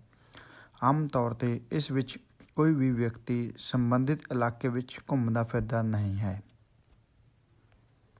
ਜਿਵੇਂ ਕਿ ਆਪਾਂ ਗੱਲ ਕੀਤੀ ਹੈ, ਇਸ ਵਿੱਚ ਇੱਕ ਸੁਰੱਖਿਆ ਕਰਮਚਾਰੀ ਇੱਕ ਕੰਟਰੋਲ ਰੂਮ ਦੇ ਵਿੱਚ ਬੈਠ ਕੇ ਹੀ ਸਾਰੀ ਸਥਿਤੀ ਦਾ ਜਾਇਜ਼ਾ ਲੈਂਦਾ ਹੈ। ਉਹ ਵੱਖ-ਵੱਖ ਥਾਵਾਂ 'ਤੇ ਲੱਗੇ ਕੈਮਰਿਆਂ 'ਤੇ ਹੋ ਰਹੀ ਰਿਕਾਰਡਿੰਗ ਨੂੰ ਕੰਟਰੋਲ ਰੂਮ ਵਿੱਚ ਬੈਠੇ ਸਕਰੀਨ 'ਤੇ ਦੇਖਦਾ ਹੈ ਅਤੇ ਸਾਰੀ ਸਥਿਤੀ ਦਾ ਜਾਇਜ਼ਾ ਲੈਂਦਾ ਹੈ ਅਤੇ ਨਜ਼ਰਸਾਨੀ ਕਰਦਾ ਹੈ। CCTV ਤੋਂ ਬਿਨਾਂ ਹੋਰ ਵੀ ਕਾਫੀ ਯੰਤਰ ਹਨ ਜਿਨ੍ਹਾਂ ਦੀ ਮਦਦ ਦੇ ਨਾਲ ਇੱਕ ਨਿੱਜੀ ਸੁਰੱਖਿਆ ਅਧਿਕਾਰੀ ਸੰਸਥਾ ਦੇ ਵਿੱਚ ਸੁਰੱਖਿਆ ਬਣਾਈ ਰੱਖਦਾ ਹੈ, ਜਿਵੇਂ ਕਿ ਸੈਂਸਰ ਜੋ ਕਿ ਘੁਸਪੈਠੀਏ ਦੇ ਆਉਣ ਦਾ ਪਤਾ ਲਗਾਉਂਦੇ ਹਨ ਅਤੇ ਅਲਾਰਮ ਵੱਜਣ ਲੱਗ ਜਾਂਦੇ ਹਨ। ਇਸ ਦੇ ਨਾਲ ਇੱਕ ਸੁਰੱਖਿਆ ਅਧਿਕਾਰੀ ਨੂੰ ਕਾਫੀ ਮਦਦ ਮਿਲਦੀ ਹੈ। ਇਸ ਵਿੱਚ ਇੱਕ ਸੁਰੱਖਿਆ ਅਧਿਕਾਰੀ ਕਾਫੀ ਵੱਡੇ ਇਲਾਕੇ ਦੇ ਵਿੱਚ ਨਜ਼ਰਸਾਨੀ ਰੱਖਣ ਦੇ ਵਿੱਚ ਕਾਮਯਾਬ ਹੁੰਦਾ ਹੈ। ਆਮ ਤੌਰ 'ਤੇ ਇਹ ਪਾਰੰਪਰਿਕ ਗਸ਼ਤ ਨਹੀਂ ਹੈ, ਕਿਉਂਕਿ ਇਸ ਵਿੱਚ ਕੋਈ ਵੀ ਵਿਅਕਤੀ ਫੀਲਡ ਵਿੱਚ ਨਹੀਂ ਜਾਂਦਾ ਅਤੇ ਖੁਦ ਚੱਲ ਕੇ ਸਥਿਤੀ ਦਾ ਜਾਇਜ਼ਾ ਨਹੀਂ ਲੈਂਦਾ। ਜਿਵੇਂ ਕਿ ਆਪਾਂ ਪਿੱਛੇ ਟੌਪਿਕ ਵਿੱਚ ਪੜ੍ਹਿਆ ਹੈ, ਪੈਦਲ ਗਸ਼ਤ ਅਤੇ ਗੱਡੀਆਂ ਵਾਲੀ ਗਸ਼ਤ ਦੇ ਕੁਝ ਲਾਭ ਅਤੇ ਹਾਨੀਆਂ ਹਨ। ਇਸੇ ਤਰ੍ਹਾਂ ਸਥਿਰ ਗਸ਼ਤ ਦੇ ਵੀ ਕੁਝ ਲਾਭ ਅਤੇ ਹਾਨੀਆਂ ਹਨ। ਸਥਿਰ ਗਸ਼ਤ ਦੇ ਵਿੱਚ ਸਾਰਾ ਕੰਮ ਟੈਕਨੋਲੋਜੀ ਦੀ ਮਦਦ ਦੇ ਨਾਲ ਕੀਤਾ ਜਾਂਦਾ ਹੈ। ਅੱਜ ਕੱਲ੍ਹ ਲੋਕ ਬਹੁਤ ਹੀ ਸ਼ਾਤਰ ਹਨ। ਇਸ ਵਿੱਚ ਟੈਕਨੋਲੋਜੀ ਦੇ ਨਾਲ ਛੇੜਛਾੜ ਵੀ ਕੀਤੀ ਜਾ ਸਕਦੀ ਹੈ, ਜਿਸ ਵਿੱਚ ਨਿੱਜੀ ਸੁਰੱਖਿਆ ਅਧਿਕਾਰੀ ਨੂੰ ਕਨਫਿਊਜ਼ਨ ਵਿੱਚ ਪਾਇਆ ਜਾ ਸਕਦਾ ਹੈ ਜਾਂ ਉਹਨੂੰ ਗੁੰਮਰਾਹ ਕੀਤਾ ਜਾ ਸਕਦਾ ਹੈ। ਇਸੇ ਲਈ ਨਿੱਜੀ ਸੁਰੱਖਿਆ ਅਧਿਕਾਰੀ ਨੂੰ ਉਪਕਰਣਾਂ ਦੀ ਸਮੇਂ ਸਿਰ ਜਾਂਚ ਕਰਨੀ ਜ਼ਰੂਰੀ ਹੈ, ਤਾਂ ਜੋ ਕਿ ਕਿਸੇ ਉਪਕਰਣ ਦੇ ਨਾਲ ਛੇੜਛਾੜ ਦਾ ਜਲਦੀ ਦੇ ਨਾਲ ਪਤਾ ਲੱਗ ਸਕੇ। ਹੁਣ ਆਪਾਂ ਅੱਗੇ ਗੱਲ ਕਰਦੇ ਹਾਂ ਗਸ਼ਤ ਦੀ ਤਿਆਰੀ ਅਤੇ ਗਸ਼ਤ ਕਰਨਾ। ਗਸ਼ਤ ਇੱਕ ਅਜਿਹੀ ਗੰਭੀਰ ਗਤੀਵਿਧੀ ਹੈ ਜੋ ਮੁਕੰਮਲ ਯੋਜਨਾ ਅਤੇ ਪੂਰੀ ਤਿਆਰੀ ਚਾਹੁੰਦੀ ਹੈ। ਇਹ ਉਸ ਵਿਅਕਤੀ ਤੋਂ ਸ਼ੁਰੂ ਹੁੰਦੀ ਹੈ ਜੋ ਗਸ਼ਤ ਕਰਨ ਦਾ ਹੁਕਮ ਦਿੰਦਾ ਹੈ। ਹੁਕਮ ਦੇਣ ਵਾਲਾ ਵਿਅਕਤੀ ਸਪਸ਼ਟ ਰੂਪ ਵਿੱਚ ਗਸ਼ਤ ਦੇ ਉਦੇਸ਼ ਅਤੇ ਟੀਚਿਆਂ ਬਾਰੇ ਦੱਸਦਾ ਹੈ। ਉਦਾਹਰਣ ਵਜੋਂ, ਕਾਰਖਾਨੇ ਦੀ ਸੁਰੱਖਿਆ ਯਕੀਨੀ ਬਣਾਉਣਾ ਇਸ ਦਾ ਉਦੇਸ਼ ਹੈ। ਟੀਚਿਆਂ ਵਿੱਚ ਕਾਰਖਾਨੇ ਦੀ ਚਾਰਦੀਵਾਰੀ ਜਾਂ ਵਾੜ ਦੀ ਸੁਰੱਖਿਆ ਵਿੱਚ ਕਮੀਆਂ, ਅਹਾਤੇ ਵਿੱਚ ਸੁਰੱਖਿਆ ਸੰਬੰਧੀ ਰੌਸ਼ਨੀ ਅਤੇ ਅਹਾਤੇ ਦੇ ਅੰਦਰ ਲਗਾਏ ਗਏ ਅਲਾਰਮਾਂ ਦੀ ਚੈਕਿੰਗ ਸ਼ਾਮਲ ਹੈ। ਜਿਉਂ ਹੀ ਗਸ਼ਤ ਕਰਨ ਦਾ ਹੁਕਮ ਦਿੱਤਾ ਜਾਂਦਾ ਹੈ, ਨਿੱਜੀ ਸੁਰੱਖਿਆ ਅਧਿਕਾਰੀ ਆਪਣੇ ਸੁਪਰਵਾਈਜ਼ਰ ਦੇ ਉਦੇਸ਼ ਦੇ ਨਾਲ ਗਸ਼ਤ ਦੀਆਂ ਤਿਆਰੀਆਂ ਕਰਨੀਆਂ ਸ਼ੁਰੂ ਕਰ ਦਿੰਦਾ ਹੈ। ਗਸ਼ਤ ਸੰਬੰਧੀ ਸਾਰੇ ਉਦੇਸ਼ ਨਿੱਜੀ ਸੁਰੱਖਿਆ ਸੁਪਰਵਾਈਜ਼ਰ ਵੱਲੋਂ ਦਿੱਤੇ ਜਾਂਦੇ ਹਨ। ਗਸ਼ਤ ਦੀ ਤਿਆਰੀ ਅਤੇ ਗਸ਼ਤ ਕਰਨਾ। ਸਭ ਤੋਂ ਪਹਿਲਾਂ ਆਪਾਂ ਗੱਲ ਕਰਦੇ ਹਾਂ ਰੋਜ਼ਾਨਾ ਕਾਰਵਾਈ। ਨਿੱਜੀ ਸੁਰੱਖਿਆ ਦੇ ਖੇਤਰ ਵਿੱਚ ਗਸ਼ਤ ਆਮ ਤੌਰ 'ਤੇ ਦੁਹਰਾਈ ਜਾਣ ਵਾਲੀ ਪ੍ਰਕਿਰਿਆ ਹੈ, ਜਿਸ ਵਿੱਚ ਸਮਾਨ ਦੀ ਸੁਰੱਖਿਆ ਸ਼ਾਮਲ ਹੈ। ਪਰ ਜਿੱਥੇ ਗਸ਼ਤ ਅਪਰਾਧੀਆਂ ਨੂੰ ਜਾਂ ਖਤਰਨਾਕ ਕਾਰਵਾਈਆਂ ਨੂੰ ਰੋਕਣ ਲਈ ਕੀਤੀ ਜਾਂਦੀ ਹੈ, ਉੱਥੇ ਹਰ ਵਾਰ ਕਾਰਵਾਈ ਅਲੱਗ-ਅਲੱਗ ਹੁੰਦੀ ਹੈ। ਉਦਾਹਰਣ ਵਜੋਂ, ਇੱਕ ਅਜਿਹੀ ਗਸ਼ਤ ਕਰਨ ਵਾਲੀ ਪਾਰਟੀ ਜਿਸ ਵਿੱਚ ਇੱਕੋ ਵਿਅਕਤੀ ਸੁਰੱਖਿਆ ਨਾਲ ਸੰਬੰਧਿਤ ਹੈ ਅਤੇ ਦੂਸਰਾ ਤਕਨੀਕੀ ਕਰਮਚਾਰੀ ਹੋਵੇ, ਜੋ ਕਿਸੇ ਪਲਾਂਟ ਜਾਂ ਕਾਰਖਾਨੇ ਦੇ ਕੰਮ ਨੂੰ ਦੇਖ ਰਿਹਾ ਹੋਵੇ। ਉਹਨਾਂ ਦਾ ਇੱਕ ਹੀ ਸਥਾਈ ਕੰਮ ਹੋ ਸਕਦਾ ਹੈ। ਉਹ ਹਰੇਕ ਘੰਟੇ ਉਸ ਇਲਾਕੇ ਵਿੱਚ ਨਜ਼ਰਸਾਨੀ ਲਈ ਜਾਣਗੇ, ਪਰ ਕਾਰਖਾਨੇ ਜਾਂ ਸੰਸਥਾ ਦੀ ਜਾਂ ਅਹਾਤੇ ਦੀ ਸੁਰੱਖਿਆ ਕਰਨ ਵਾਲਿਆਂ ਦਾ ਸਮਾਂ ਅਲੱਗ-ਅਲੱਗ ਹੋਵੇਗਾ ਅਤੇ ਨਾ ਦੱਸਣਯੋਗ ਹੋਵੇਗਾ, ਤਾਂ ਕਿ ਅਪਰਾਧ ਕਰਨ ਵਾਲੇ ਤੱਤ ਦੱਸੀ ਗਈ ਗਸ਼ਤ ਦਾ ਨਜਾਇਜ਼ ਫਾਇਦਾ ਨਾ ਉਠਾ ਸਕਣ। ਇਸੇ ਲਈ ਨਿੱਜੀ ਸੁਰੱਖਿਆ ਅਧਿਕਾਰੀ ਦੀ ਗਸ਼ਤ ਦਾ ਸਮਾਂ ਬਦਲਿਆ ਜਾਂਦਾ ਹੈ ਅਤੇ ਚੇਂਜ ਹੁੰਦਾ ਰਹਿੰਦਾ ਹੈ, ਜਿਸ ਨੂੰ ਆਪਾਂ ਸ਼ਿਫਟਿੰਗ ਵੀ ਕਹਿ ਸਕਦੇ ਹਾਂ ਜਾਂ ਸ਼ਫਲਿੰਗ ਵੀ ਕਹਿ ਸਕਦੇ ਹਾਂ। ਹੁਣ ਆਪਾਂ ਗੱਲ ਕਰਦੇ ਹਾਂ ਸਥਾਨ ਸੰਬੰਧੀ ਹੁਕਮ। ਗਸ਼ਤ ਲਈ ਉਦੇਸ਼ ਅਤੇ ਹੁਕਮ। ਸਥਾਨ ਸੁਰੱਖਿਆ ਕਰਮਚਾਰੀ ਨੂੰ ਉਹਨਾਂ ਦੇ ਸੁਰੱਖਿਆ ਅਫਸਰ ਵੱਲੋਂ ਦਿੱਤੇ ਜਾਂਦੇ ਹਨ ਅਤੇ ਉਹਨਾਂ ਬਾਰੇ ਸਾਰੀ ਜਾਣਕਾਰੀ ਸਮਝਾਈ ਜਾਂਦੀ ਹੈ। ਜਾਣ ਵਾਲੇ ਰਸਤੇ ਦਾ ਨਕਸ਼ਾ। ਨਿੱਜੀ ਸੁਰੱਖਿਆ ਵਿੱਚ ਗਸ਼ਤ ਪਾਰਟੀ ਨੂੰ ਹੁਕਮ ਦੇਣ ਵਾਲਾ ਅਫਸਰ ਆਮ ਤੌਰ 'ਤੇ ਜਾਣ ਵਾਲੇ ਰਸਤੇ ਦਾ ਨਕਸ਼ਾ ਬਣਾਉਂਦਾ ਹੈ ਅਤੇ ਅਲੱਗ-ਅਲੱਗ ਸਥਾਨਾਂ 'ਤੇ ਕੀਤੀਆਂ ਜਾਣ ਵਾਲੀਆਂ ਗਤੀਵਿਧੀਆਂ ਵੀ ਤੈਅ ਕਰਦਾ ਹੈ। ਬਦਲਵੇਂ ਰੂਟ ਜਾਂ ਗਸ਼ਤ ਮਾਰਗ ਇਹ ਯਕੀਨੀ ਬਣਾਉਣ ਲਈ ਅਪਣਾਏ ਜਾਂਦੇ ਹਨ ਕਿ ਕਿਸੇ ਵੀ ਰਸਤੇ 'ਤੇ ਕਿਸੇ ਵੀ ਸਮੱਸਿਆ ਕਾਰਨ ਗਸ਼ਤ ਪਾਰਟੀ ਫਸ ਨਾ ਜਾਵੇ ਅਤੇ ਉਸ ਦਾ ਕੰਮ ਰੁਕ ਨਾ ਜਾਵੇ। ਇਹ ਸਾਰਾ ਕੁਝ ਹੀ ਨਿੱਜੀ ਸੁਰੱਖਿਆ ਅਫਸਰ ਵੱਲੋਂ ਤੈਅ ਕੀਤਾ ਜਾਂਦਾ ਹੈ ਅਤੇ ਨਿੱਜੀ ਸੁਰੱਖਿਆ ਅਧਿਕਾਰੀਆਂ ਨੂੰ ਸਮਝਾਇਆ ਜਾਂਦਾ ਹੈ। ਸਮਾਨ। ਗਸ਼ਤ ਕਰਦੇ ਸਮੇਂ ਕੁਝ ਸਮਾਨ ਦੀ ਵੀ ਲੋੜ ਪੈਂਦੀ ਹੈ। ਇਹ ਸਮਾਨ ਗਸ਼ਤ ਦੇ ਉਦੇਸ਼ ਅਤੇ ਟੀਚਿਆਂ ਨੂੰ ਧਿਆਨ ਵਿੱਚ ਰੱਖ ਕੇ ਕੀਤਾ ਜਾਂਦਾ ਹੈ। ਪੈਦਲ ਗਸ਼ਤ ਕਰਨ ਵਾਲੀ ਪਾਰਟੀ ਕੋਲ ਆਮ ਤੌਰ 'ਤੇ ਰਾਤ ਨੂੰ ਵਰਤਣ ਲਈ ਬੈਟਰੀਆਂ, ਸੂਚਨਾ ਵਾਲੇ ਯੰਤਰ, ਸੀਟੀ, ਬੈਂਤ, ਲਿਖਣ ਲਈ ਕਾਪੀ, ਪੈਨ ਅਤੇ ਨਜ਼ਰਸਾਨੀ ਕਰਨ ਲਈ ਯੰਤਰ ਹੁੰਦੇ ਹਨ। ਤਕਨੀਕੀ ਗਸ਼ਤ ਕੋਲ ਟੀਚਾ ਪੂਰਾ ਕਰਨ ਲਈ ਸਹੀ ਔਜ਼ਾਰ ਹੋਣੇ ਬਹੁਤ ਜ਼ਰੂਰੀ ਹਨ। ਗਸ਼ਤ ਦੀ ਯੋਜਨਾ। ਸਾਰੇ ਪੱਖਾਂ ਨੂੰ ਸਮਝਣ ਤੋਂ ਬਾਅਦ ਪੂਰੇ ਵਿਸਤਾਰ ਸਹਿਤ ਯੋਜਨਾ ਤਿਆਰ ਕੀਤੀ ਜਾਂਦੀ ਹੈ ਤਾਂ ਕਿ ਸਾਰੇ ਟੀਚਿਆਂ ਅਤੇ ਖਰਚਿਆਂ ਨੂੰ ਪੂਰਾ ਕੀਤਾ ਜਾ ਸਕੇ। ਜਿੱਥੇ ਗਸ਼ਤ ਪਾਰਟੀਆਂ ਲਗਾਤਾਰ ਜਾਂਦੀਆਂ ਹੋਣ, ਉੱਥੇ ਗਸ਼ਤ ਪਾਰਟੀ ਗਸ਼ਤ ਸੰਬੰਧੀ ਹੁਕਮਾਂ ਅਨੁਸਾਰ ਕੰਮ ਕਰਦੀ ਹੈ। ਕੇਵਲ ਭੁਲੇਖਾ ਪਾਉਣ ਲਈ ਰੋਜ਼ਾਨਾ ਕਾਰਵਾਈ ਨੂੰ ਬਦਲਿਆ ਜਾਂਦਾ ਹੈ ਤਾਂ ਜੋ ਘੁਸਪੈਠੀਆਂ ਨੂੰ ਭੁਲੇਖਾ ਪਾਇਆ ਜਾ ਸਕੇ ਅਤੇ ਉਹਨਾਂ ਦੀਆਂ ਸਾਜ਼ਿਸ਼ਾਂ ਨੂੰ ਨਾਕਾਮ ਕੀਤਾ ਜਾ ਸਕੇ। ਗਸ਼ਤ ਦੀਆਂ ਤਿਆਰੀਆਂ ਦੇ ਬਾਅਦ ਆਪਾਂ ਨੂੰ ਗਸ਼ਤ ਕਰਨ ਦਾ ਤਰੀਕਾ ਅਤੇ ਗਸ਼ਤ ਦੀ ਪ੍ਰਤੀਕਿਰਿਆ ਵੀ ਆਉਣੀ ਚਾਹੀਦੀ ਹੈ। ਜਿਵੇਂ ਕਿ ਗਸ਼ਤ ਵਿੱਚ ਨਿਪੁੰਨ ਹੋਣ ਲਈ ਤੁਹਾਨੂੰ ਇੱਕ ਵਧੀਆ ਨਜ਼ਰਸਾਨੀ ਕਰਨ ਵਾਲਾ ਅਤੇ ਜਲਦੀ ਨਾਲ ਸੋਚਣ ਵਾਲਾ ਹੋਣਾ ਚਾਹੀਦਾ ਹੈ। ਤੁਹਾਨੂੰ ਘਟਨਾਵਾਂ ਦੀ ਸਮਝ ਹੋਣੀ ਚਾਹੀਦੀ ਹੈ ਤਾਂ ਕਿ ਇਹ ਤੁਹਾਡੇ ਉੱਤੇ ਭਾਰੂ ਨਾ ਹੋ ਜਾਣ। ਹੁਣ ਆਪਾਂ ਗੱਲ ਕਰਾਂਗੇ ਗਸ਼ਤ ਕਰਨ ਦੇ ਕੁਝ ਤਰੀਕਿਆਂ ਬਾਰੇ। ਸੁਰੱਖਿਆ ਯਕੀਨੀ ਬਣਾਉਣਾ। ਗਸ਼ਤ ਕਰਦੇ ਦੌਰਾਨ ਕੁਝ ਅਜਿਹੀਆਂ ਗਤੀਵਿਧੀਆਂ ਹਨ ਜੋ ਤੁਹਾਡੀ ਰੱਖਿਆ ਕਰ ਸਕਦੀਆਂ ਹਨ ਅਤੇ ਤੁਹਾਡੀ ਗਸ਼ਤ ਨੂੰ ਸਫਲ ਬਣਾ ਸਕਦੀਆਂ ਹਨ। ਗਸ਼ਤ ਕਰਦੇ ਦੌਰਾਨ ਕਦੇ ਵੀ ਤੇਜ਼ ਖੁਸ਼ਬੂਦਾਰ ਪਦਾਰਥਾਂ ਦੀ ਵਰਤੋਂ ਨਾ ਕਰੋ ਅਤੇ ਰਾਤ ਦੀ ਗਸ਼ਤ ਕਰਨ ਵੇਲੇ ਖੁਸ਼ਬੂਦਾਰ ਪਾਊਡਰ ਬਿਲਕੁਲ ਵੀ ਨਾ ਵਰਤੋ। ਗਸ਼ਤ ਕਰਦੇ ਸਮੇਂ ਬੀੜੀ ਸਿਗਰਟ ਨਾ ਪੀਓ, ਕਿਉਂਕਿ ਇਹਨਾਂ ਚੀਜ਼ਾਂ ਨਾਲ ਇਨਸਾਨ ਬਹੁਤ ਹੀ ਜਲਦੀ ਫੜਿਆ ਜਾ ਸਕਦਾ ਹੈ, ਕਿਉਂਕਿ ਵਿਰੋਧੀ ਨੂੰ ਇਸ ਦੀ ਸਮੈਲ ਬਹੁਤ ਜਲਦੀ ਪਹੁੰਚ ਜਾਂਦੀ ਹੈ ਅਤੇ ਉਹ ਸਾਵਧਾਨ ਹੋ ਜਾਂਦਾ ਹੈ। ਬੈਟਰੀ ਦੀ ਵਰਤੋਂ ਘੱਟ ਤੋਂ ਘੱਟ ਕਰੋ। ਵਸਤੂਆਂ ਦੇਖਣ ਲਈ ਜਾਂ ਆਪਣਾ ਰਸਤਾ ਦੇਖਣ ਲਈ ਜਿੰਨਾ ਘੱਟ ਹੋ ਸਕੇ ਉਨੀ ਘੱਟ ਬੈਟਰੀ ਵਰਤੋ, ਕਿਉਂਕਿ ਜਦੋਂ ਆਪਾਂ ਰੌਸ਼ਨੀ ਕਰਦੇ ਹਾਂ ਤਾਂ ਆਪਾਂ ਵਿਰੋਧੀ ਦੀ ਨਜ਼ਰ ਵਿੱਚ ਬਹੁਤ ਹੀ ਆਸਾਨੀ ਨਾਲ ਆ ਸਕਦੇ ਹਾਂ।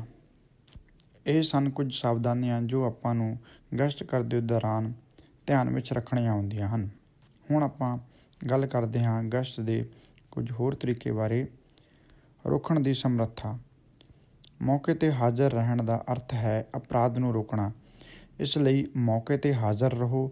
ਜੇ ਤੁਸੀਂ ਦਿਨ ਵਾਲੀ ਗਸ਼ਤ ਦੀ ਡਿਊਟੀ ਤੇ ਹੋ ਤਾਂ ਕਿਸੇ ਕੋਨੇ ਵਿੱਚ ਨਾ ਬੈਠੋ, ਸਗੋਂ ਅਜਿਹੀ ਜਗ੍ਹਾ 'ਤੇ ਜਾਓ ਜਿੱਥੇ ਤੁਹਾਨੂੰ ਸਾਰੇ ਦੇਖ ਸਕਣ ਅਤੇ ਤੁਸੀਂ ਸਾਰੀ ਸਥਿਤੀ ਦਾ ਪੂਰੀ ਚੰਗੀ ਤਰ੍ਹਾਂ ਜਾਇਜ਼ਾ ਲੈ ਸਕੋ ਅਤੇ ਕਿਸੇ ਵੀ ਘਟਨਾ ਨੂੰ ਹੋਣ ਤੋਂ ਪਹਿਲਾਂ ਹੀ ਰੋਕ ਸਕੋ। ਨਜ਼ਰਸਾਨੀ। ਇੱਕ ਵਧੀਆ ਨਜ਼ਰ ਰੱਖਣ ਵਾਲਾ ਵਿਅਕਤੀ ਬਣੋ ਅਤੇ ਵੱਖਰੀਆਂ ਚੀਜ਼ਾਂ ਵੱਲ ਖਾਸ ਧਿਆਨ ਦਿਓ।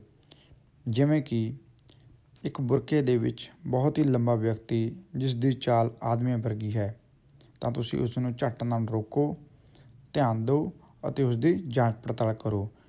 ਮਤਲਬ ਉਹ ਚੋਰ ਵੀ ਹੋ ਸਕਦਾ ਹੈ ਜਾਂ ਉਹ ਕਿਸੇ ਵੀ ਤਰ੍ਹਾਂ ਦੀ ਗੜਬੜ ਕਰਨ ਵਾਲਾ ਵਿਅਕਤੀ ਵੀ ਹੋ ਸਕਦਾ ਹੈ। ਮਿੱਤਰਾਂ ਦੀ ਜੋੜੀ।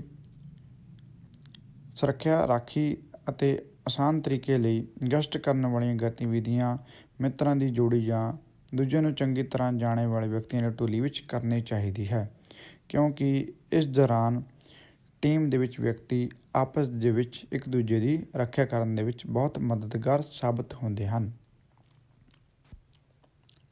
ਹਰ ਵਾਰਦਾਤ ਦਰਜ ਕਰਨਾ। ਤੁਹਾਨੂੰ ਅਸਾਧਾਰਨ ਜਾਂ ਸ਼ੱਕੀ ਗਤੀਵਿਧੀਆਂ ਨੂੰ ਵਾਰਦਾਤ ਦੇ ਨਤੀਜੇ ਕੱਢਣ ਲਈ ਇੱਕ ਡਾਇਰੀ ਦੇ ਵਿੱਚ ਨੋਟ ਕਰਨੇ ਚਾਹੀਦੇ ਹਨ, ਤਾਂ ਜੋ ਲੋੜ ਪੈਣ ਸਮੇਂ ਤੁਹਾਨੂੰ ਉਹ ਇਨਫੋਰਮੇਸ਼ਨ ਅੱਗੇ ਕੰਮ ਆ ਸਕੇ। ਸੁਰੱਖਿਆ ਵਿੱਚ ਕਮੀਆਂ। ਜਿਵੇਂ ਕਿ ਆਪਾਂ ਦੇਖਦੇ ਹਾਂ, ਗਸ਼ਤ ਕਰਦੇ ਦੌਰਾਨ ਇਹ ਚੀਜ਼ਾਂ ਨੂੰ ਵੀ ਧਿਆਨ ਵਿੱਚ ਰੱਖਣਾ ਚਾਹੀਦਾ ਹੈ ਤਾਂ ਜੋ ਕਿਸੇ ਸੁਰੱਖਿਆ ਵਿੱਚ ਕਮੀ ਨੂੰ ਲੱਭਿਆ ਜਾ ਸਕੇ। ਜਿਵੇਂ ਕਿ ਆਪਾਂ ਧਿਆਨ ਦੇ ਸਕਦੇ ਹਾਂ, ਟੁੱਟੇ ਹੋਏ ਤਾਲੇ, ਦਰਵਾਜ਼ੇ ਅਤੇ ਟੁੱਟੀਆਂ ਹੋਈਆਂ ਖਿੜਕੀਆਂ, ਇਹਨਾਂ ਨੂੰ ਧਿਆਨ ਵਿੱਚ ਰੱਖ ਕੇ ਆਪਣੇ ਮਾਲਕ ਨੂੰ ਦੱਸਿਆ ਜਾਵੇ ਤਾਂ ਜੋ ਇਹਨਾਂ ਦੀ ਸਮੇਂ ਸਿਰ ਰਿਪੇਅਰ ਹੋ ਸਕੇ ਅਤੇ ਇਹਨਾਂ ਨਾਲ ਹੋਣ ਵਾਲੇ ਨੁਕਸਾਨ ਨੂੰ ਬਚਾਇਆ ਜਾ ਸਕੇ। ਕਿਸੇ ਅਸਾਧਾਰਨ ਸਮੇਂ 'ਤੇ ਅਸਾਧਾਰਨ ਹਰਕਤ, ਇਹਨਾਂ ਨੂੰ ਵੀ ਨੋਟ ਕੀਤਾ ਜਾਵੇ ਅਤੇ ਇਹਨਾਂ ਨੂੰ ਧਿਆਨ ਵਿੱਚ ਰੱਖਿਆ ਜਾਵੇ ਤਾਂ ਜੋ ਅੱਗੇ ਜਾ ਕੇ ਕੋਈ ਨੁਕਸਾਨ ਨਾ ਹੋ ਸਕੇ। ਗਸ਼ਤ ਕਰਦੇ ਦੌਰਾਨ ਆਪਾਂ ਨੂੰ ਕਿਸੇ ਵੀ ਵਿਅਕਤੀ 'ਤੇ ਸ਼ੱਕ ਹੋ ਸਕਦਾ ਹੈ ਅਤੇ ਆਪਾਂ ਉਸ ਨੂੰ ਫੜਨਾ ਵੀ ਹੁੰਦਾ ਹੈ। ਅਜਿਹੇ ਸਮੇਂ ਦੌਰਾਨ ਗਸ਼ਤ ਹਮੇਸ਼ਾ ਜੋੜੀਆਂ ਜਾਂ ਟੀਮਾਂ ਦੇ ਰੂਪ ਵਿੱਚ ਕਰਨੀ ਚਾਹੀਦੀ ਹੈ। ਕਿਸੇ ਸਥਿਤੀ ਵਿੱਚ ਸ਼ੱਕੀ ਵਿਅਕਤੀ ਨੂੰ ਇਕੱਲੇ ਨਾ ਮਿਲੋ। ਜੇ ਤੁਸੀਂ ਇਕੱਲੇ ਹੀ ਸ਼ੱਕੀ ਵਿਅਕਤੀ ਨੂੰ ਦੇਖ ਲੈਂਦੇ ਹੋ ਤਾਂ ਥੋੜ੍ਹੀ ਦੂਰੀ ਰਹਿ ਕੇ ਉਸ ਦਾ ਪਿੱਛਾ ਕਰੋ ਅਤੇ ਆਪਣੇ ਦੋਸਤ ਜਾਂ ਸਾਥੀ ਸੁਰੱਖਿਆ ਕਰਮਚਾਰੀ ਨੂੰ ਮਦਦ ਲਈ ਬੁਲਾਓ। ਨਿੱਜੀ ਸੁਰੱਖਿਆ ਦਾ ਮੁੱਖ ਉਦੇਸ਼ ਅਦਾਰਿਆਂ ਦੇ ਅਹਾਤਿਆਂ ਦੀ ਸੁਰੱਖਿਆ ਕਰਨਾ ਹੈ। ਇਸੇ ਤਰ੍ਹਾਂ ਗਸ਼ਤ ਕਰਨ ਵਾਲੀ ਟੀਮ ਦੀ ਜ਼ਿੰਮੇਵਾਰੀ ਅਤੇ ਕੁਝ ਅਧਿਕਾਰ ਹੁੰਦੇ ਹਨ, ਜਿਨ੍ਹਾਂ ਬਾਰੇ ਆਪਾਂ ਗੱਲ ਕਰਦੇ ਹਾਂ। ਸਭ ਤੋਂ ਪਹਿਲਾਂ ਆਪਾਂ ਸ਼ੁਰੂ ਕਰਾਂਗੇ ਅਦਾਰੇ ਦੀ ਜਾਇਦਾਦ ਦੇ ਵਿਰੁੱਧ ਕੀਤੇ ਜਾਣ ਵਾਲੇ ਅਪਰਾਧਾਂ ਨੂੰ ਰੋਕਣਾ। ਕਿਸੇ ਵੀ ਨਿੱਜੀ ਸੁਰੱਖਿਆ ਅਧਿਕਾਰੀ ਦਾ ਉਦੇਸ਼ ਹੁੰਦਾ ਹੈ ਕਿ ਉਹ ਅਦਾਰੇ ਦੇ ਵਿੱਚ ਹੋਣ ਵਾਲੇ ਅਪਰਾਧ ਜਾਂ ਜੁਰਮ ਨੂੰ ਰੋਕੇ। ਸੁਰੱਖਿਆ ਸੰਬੰਧੀ ਕਾਰਵਾਈਆਂ ਵਿੱਚ ਕਮੀਆਂ ਦਾ ਪਤਾ ਕਰਨਾ। ਜਿਵੇਂ ਕਿ ਕਿਸੇ ਵੀ ਸੰਸਥਾ ਦੇ ਵਿੱਚ ਕੋਈ ਨਾ ਕੋਈ ਸੁਰੱਖਿਆ ਦੇ ਵਿੱਚ ਖਾਮੀਆਂ ਹੁੰਦੀਆਂ ਹਨ, ਤਾਂ ਨਿੱਜੀ ਸੁਰੱਖਿਆ ਅਧਿਕਾਰੀ ਦਾ ਉਦੇਸ਼ ਹੁੰਦਾ ਹੈ ਕਿ ਉਹ ਕਮੀਆਂ ਬਾਰੇ ਆਪਣੇ ਮਾਲਕ ਨੂੰ ਦੱਸੇ ਅਤੇ ਉਹਨਾਂ ਕਮੀਆਂ ਨੂੰ ਦੂਰ ਕਰਨ ਦੇ ਵਿੱਚ ਕੋਸ਼ਿਸ਼ ਕਰੇ। ਅਪਰਾਧ ਅਤੇ ਅਪਰਾਧੀਆਂ ਸੰਬੰਧੀ ਸੂਚਨਾ ਪ੍ਰਾਪਤ ਕਰਨਾ। ਨਿੱਜੀ ਸੁਰੱਖਿਆ ਕਰਮਚਾਰੀ ਦੇ ਉਦੇਸ਼ ਹੁੰਦੇ ਹਨ ਕਿ ਉਹ ਸੰਸਥਾ ਨੂੰ ਨੁਕਸਾਨ ਪਹੁੰਚਾਉਣ ਵਾਲੇ ਵਿਅਕਤੀ ਦੀ ਪੂਰੀ ਜਾਂਚ ਪੜਤਾਲ ਕਰੇ ਅਤੇ ਉਸ ਦਾ ਵੇਰਵਾ ਅਤੇ ਉਸ ਦੇ ਬਾਰੇ ਸੂਚਨਾ ਪ੍ਰਾਪਤ ਕਰਕੇ ਆਪਣੀ ਸੂਚਨਾ ਰਿਪੋਰਟ ਦੇ ਵਿੱਚ ਦਰਜ ਕਰੇ। ਅੱਗ ਅਤੇ ਹੋਰ ਉਦਯੋਗਿਕ ਘਟਨਾਵਾਂ ਨੂੰ ਰੋਕਣਾ। ਜਿਵੇਂ ਕਿ ਨਜ਼ਰਸਾਨੀ ਅਤੇ ਗਸ਼ਤ ਦੇ ਨਾਲ ਨਾਲ ਨਿੱਜੀ ਸੁਰੱਖਿਆ ਅਧਿਕਾਰੀ ਦੇ ਉਦੇਸ਼ ਸੰਸਥਾ ਨੂੰ ਸੁਰੱਖਿਅਤ ਕਰਨ ਦੇ ਲਈ ਵੀ ਹੁੰਦੇ ਹਨ ਅਤੇ ਉਸ ਦੇ ਅਦਾਰੇ ਦੇ ਵਿੱਚ ਕੰਮ ਕਰਨ ਵਾਲੇ ਵਿਅਕਤੀਆਂ ਦੀ ਸੁਰੱਖਿਆ ਕਰਨੀ ਵੀ ਹੁੰਦੀ ਹੈ। ਅੱਗ ਦੇ ਦੌਰਾਨ ਅਜਿਹੀਆਂ ਘਟਨਾਵਾਂ ਦੇ ਵਿੱਚ ਨਿੱਜੀ ਸੁਰੱਖਿਆ ਅਧਿਕਾਰੀ ਅੱਗ 'ਤੇ ਵੀ ਕਾਬੂ ਪਾਉਣ ਦੇ ਵਿੱਚ ਮਦਦ ਕਰਦਾ ਹੈ ਅਤੇ ਉਸ ਦੀ ਜ਼ਿੰਮੇਵਾਰੀ ਹੁੰਦੀ ਹੈ। ਰਿਪੋਰਟ ਕਰਨਾ ਜਾਂ ਸੂਚਨਾ ਦੇਣਾ। ਇਹਨਾਂ ਸਾਰੀਆਂ ਘਟਨਾਵਾਂ ਦੀ ਸੂਚਨਾ ਦੇਣਾ ਨਿੱਜੀ ਸੁਰੱਖਿਆ ਅਧਿਕਾਰੀ ਦੀ ਜ਼ਿੰਮੇਵਾਰੀ ਹੁੰਦੀ ਹੈ। ਉਹ ਦਿਨ ਦੇ ਅਖੀਰ ਵਿੱਚ ਇੱਕ ਰਿਪੋਰਟ ਤਿਆਰ ਕਰਦਾ ਹੈ ਜਿਸ ਵਿੱਚ ਉਹ ਸਾਰੀਆਂ ਘਟਨਾਵਾਂ ਦਾ ਵੇਰਵਾ ਦਿੰਦਾ ਹੈ। ਜ਼ਿੰਮੇਵਾਰੀਆਂ ਅਤੇ ਅਧਿਕਾਰ ਦੇ ਨਾਲ ਨਾਲ ਗਸ਼ਤ ਕਰਨ ਵਾਲੀ ਪਾਰਟੀ ਦੀਆਂ ਕੁਝ ਸੀਮਾਵਾਂ ਵੀ ਹੁੰਦੀਆਂ ਹਨ ਜਿਨ੍ਹਾਂ ਦੇ ਅੰਦਰ ਰਹਿ ਕੇ ਉਹਨਾਂ ਨੇ ਆਪਣੇ ਸਾਰੇ ਕੰਮਕਾਜ ਪੂਰੇ ਕਰਨੇ ਹੁੰਦੇ ਹਨ। ਹੁਣ ਆਪਾਂ ਗੱਲ ਕਰਦੇ ਹਾਂ ਗਸ਼ਤ ਕਰਨ ਵਾਲੀਆਂ ਪਾਰਟੀ ਦੀਆਂ ਸੀਮਾਵਾਂ ਬਾਰੇ। ਗਸ਼ਤ ਅਤੇ ਇਸ ਦੇ ਅਨੁਸਾਰ ਕੀਤੇ ਜਾਣ ਵਾਲੀ ਇਮਾਨਦਾਰੀ ਸਹਿਤ ਰਿਪੋਰਟ ਇੱਕ ਉਹ ਗਤੀਵਿਧੀ ਹੈ ਜਿਸ ਅਤੇ ਹੋਰ ਬਹੁਤ ਗਤੀਵਿਧੀਆਂ ਨਿਰਭਰ ਕਰਦੀਆਂ ਹਨ। ਹੁਣ ਆਪਾਂ ਗੱਲ ਕਰਦੇ ਹਾਂ ਕੁਝ ਸੀਮਾਵਾਂ ਬਾਰੇ। ਜਦੋਂ ਹੁਕਮ ਕੀਤਾ ਜਾਵੇ ਤਾਂ ਗਸ਼ਤ ਕਰੋ ਅਤੇ ਵਿਸ਼ੇਸ਼ ਹਦਾਇਤਾਂ ਦੀ ਪਾਲਣਾ ਕਰੋ ਜੋ ਵਿਸ਼ੇਸ਼ ਸਮੇਂ 'ਤੇ ਦਿੱਤੇ ਜਾਂਦੀਆਂ ਹਨ। ਨਿੱਜੀ ਸੁਰੱਖਿਆ ਕਰਮਚਾਰੀ ਨੂੰ ਸੁਰੱਖਿਆ ਅਫਸਰ ਵੱਲੋਂ ਦਿੱਤੀਆਂ ਗਈਆਂ ਹਦਾਇਤਾਂ ਦੀ ਇਨ-ਬਿਨ ਪਾਲਣਾ ਕਰਨੀ ਹੁੰਦੀ ਹੈ ਅਤੇ ਹਦਾਇਤਾਂ ਤੋਂ ਬਾਹਰ ਬਿਲਕੁਲ ਵੀ ਨਹੀਂ ਜਾਣਾ ਹੁੰਦਾ।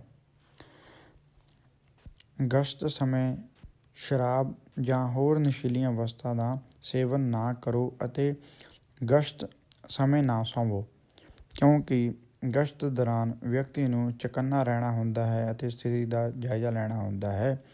ਇਸ ਦੇ ਲਈ ਗਸ਼ਤ ਸਮੇਂ ਸੌਣਾ ਬਿਲਕੁਲ ਵੀ ਨਹੀਂ ਹੁੰਦਾ। ਗਸ਼ਤ ਤੋਂ ਇੱਧਰ ਉੱਧਰ ਨਾ ਭਟਕੋ ਅਤੇ ਸਮਰੱਥ ਅਧਿਕਾਰੀ ਦੀ ਢੁਕਵੀਂ ਸਿਫਾਰਿਸ਼ ਤੋਂ ਬਿਨਾਂ ਹੋਰ ਸਥਾਨ 'ਤੇ ਬਿਲਕੁਲ ਨਾ ਜਾਓ। ਇਸ ਦੌਰਾਨ ਗਸ਼ਤ ਦੇ ਵਿੱਚ ਜੋ ਰੂਟ ਤੁਹਾਨੂੰ ਦਿੱਤਾ ਗਿਆ ਹੈ ਉਸ ਨੂੰ ਹੀ ਫੋਲੋ ਕਰੇ, ਕਿਸੇ ਹੋਰ ਰੂਟ 'ਤੇ ਨਾ ਜਾਓ। ਇਹ ਯਕੀਨੀ ਬਣਾਓ ਕਿ ਰਿਪੋਰਟਾਂ ਬਿਲਕੁਲ ਠੀਕ ਅਤੇ ਇਮਾਨਦਾਰੀ ਨਾਲ ਤਿਆਰ ਕੀਤੀਆਂ ਗਈਆਂ ਹਨ ਅਤੇ ਸਮੇਂ ਸਿਰ ਜਮ੍ਹਾਂ ਕਰਵਾਈਆਂ ਹਨ ਕਿਉਂਕਿ ਰਿਪੋਰਟ ਜਮ੍ਹਾਂ ਕਰਵਾਉਣੀ ਅਤੇ ਸਹੀ ਸਮੇਂ ਲਿਖਣੀ ਬਹੁਤ ਹੀ ਜ਼ਰੂਰੀ ਹੁੰਦੀ ਹੈ। ਇਹ ਸਨ ਕੁਝ ਗਸ਼ਤ ਪਾਰਟੀ ਦੀਆਂ ਸੀਮਾਵਾਂ। ਹੁਣ ਆਪਾਂ ਗੱਲ ਕਰਦੇ ਹਾਂ ਇੱਕ ਹੋਰ ਟੌਪਿਕ ਬਾਰੇ, ਭੀੜ ਬਾਰੇ।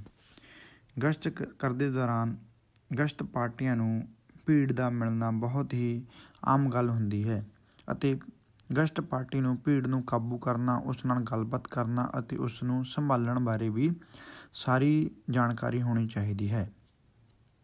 ਸਭ ਤੋਂ ਪਹਿਲਾਂ ਆਪਾਂ ਹੁਣ ਗੱਲ ਕਰਾਂਗੇ ਬੇਕਾਬੂ ਭੀੜ ਨੂੰ ਸੰਭਾਲਣਾ ਜਾਂ ਕਾਬੂ ਕਰਨਾ।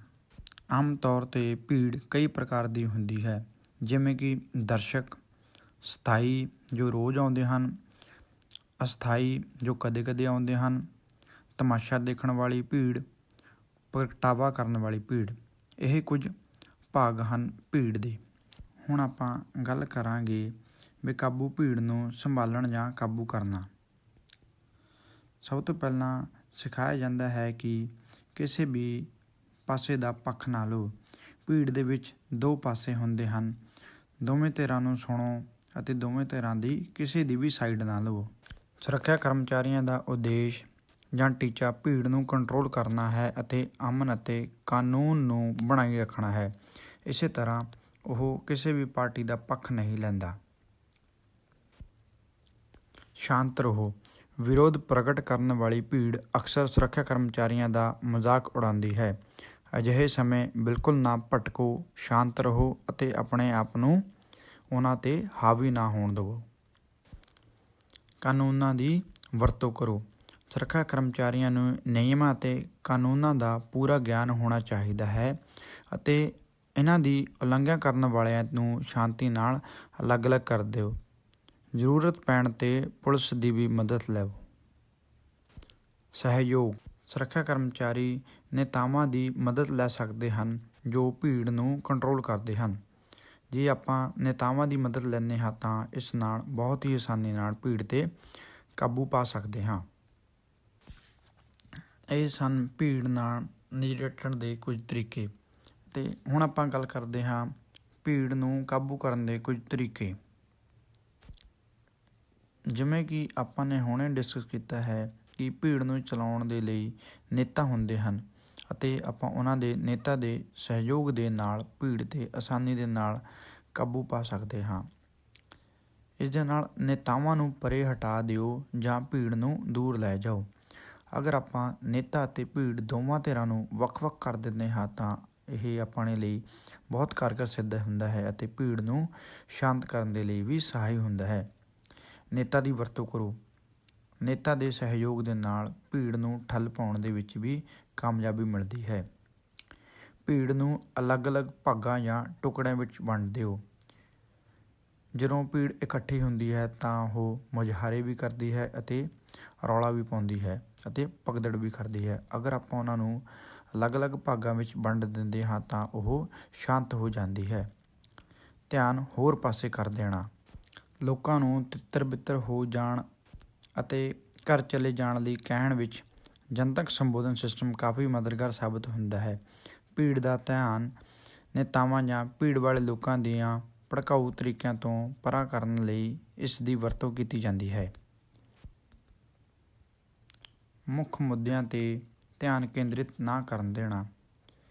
ਭੀੜ ਦੇ ਇਕੱਠੇ ਹੋਣ ਦਾ ਕਾਰਨ ਮੁੱਖ ਮੁੱਦੇ ਹੁੰਦੇ ਹਨ। ਅਗਰ ਆਪਾਂ ਭੀੜ ਦਾ ਧਿਆਨ ਮੁੱਖ ਉਦੇਸ਼ਾਂ ਤੋਂ ਪਰੇ ਕਰ ਦਿੰਦੇ ਹਨ ਤਾਂ ਭੀੜ ਆਪਣੇ ਆਪ ਖਿੰਡਣ ਲੱਗ ਜਾਂਦੀ ਹੈ।